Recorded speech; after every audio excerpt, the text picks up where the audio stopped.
is Metzora, meaning leper. No, not leopard, but leper. But maybe they're kind of similar. A leopard sure has his spots, and a leper, at least temporarily, has his kind of spots. The Hebrew word for leopard is namer, but the same Hebrew word is used to also mean a tiger or a panther. But while they are all big wild cats, they are not the same. They don't all have spots. A big wild cat without those spots is not a leopard. And when a leopard no longer has his spots, he is no longer a leopard.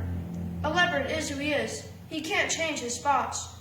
There are things about each of us that is really who we are, and we cannot change, even if we want to, and even if we try to pretend. But we should be proud of who we are, and how God made us, what can't and shouldn't change. We can, though, change things that do need to be changed. We can change what we can naturally control, and God does expect us to do that. A leopard, however, cannot change his spots, but a leper may. And we looked at that more last week with the Torah reading of Tazriah. Like I explained last week when talking about Tazriah, when a person has such spots, such impurities, he has to be removed from the community. The unhealthy, the impure, the unclean should declare, unclean, unclean, tameh, tameh, impure, impure.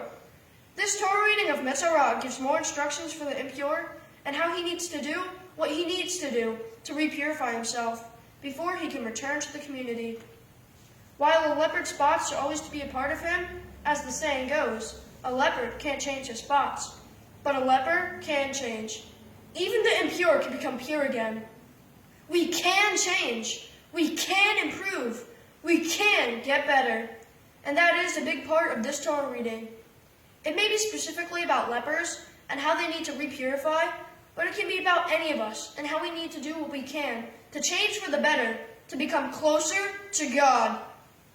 While being removed from the community is not desirable, we should repurify to again become pure, and then we can better be a part of our community. But if we are not pure, then we can affect the community and make others impure, and we need to be careful to not do that. It's bad enough if we're impure, but it's far worse if we're impure and make others impure.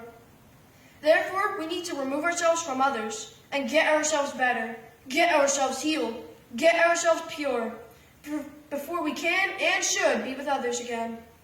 We need to make things right with ourselves before we can make things right with others.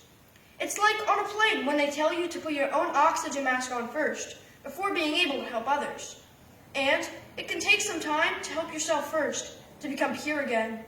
We can become pure again, but we have to take the time. We have to sacrifice. We have to remove ourselves from the community. We have to be responsible to not bring others down with us. And this reading shares that water has power to help heal. Water has power, but not water alone. Water is a great tool. But like with any tool, the tool by itself is not enough. We have to use it right.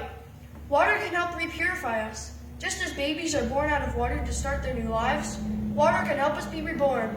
Just as the world was created out of water, we can create again out of water. This reading tells us that even the leper can be repurified with water and be ready to return to the community and to start a new pure life. And we should realize and remember that being impure can be a part of life. Being impure is not the main problem of concern here. The main problem of concern here is not correctly handling being impure. The impure need to make some sacrifices. They need to be removed from the community. They need to not risk contaminating others. They need to take the time. They need to take the right steps. This reading warns, Velo yamutu batumatam, and they shall not die in their uncleanness. God's harsh punishment is not because someone is impure. God's harsh punishment is if the impure do not take the right steps they should take to become pure again. And again, we need to make things right with ourselves before we can make things right with others. None of us may be perfect.